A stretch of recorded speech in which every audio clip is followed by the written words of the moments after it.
Aí, é o bonde dos letrões, feat paródias mané, só a letra de outro mundo.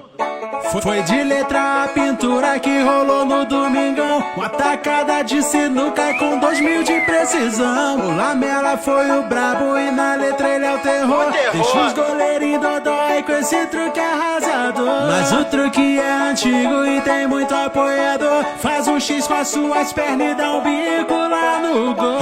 Senta um gol de letra, faz aí um gol perfeito. Brinca no gol de letra e cobrindo o goleiro. Vai, senta um gol de letra, dá um bug no zagueiro. Brinca no gol de letra, só mete um toque maneiro. Senta um gol de letra,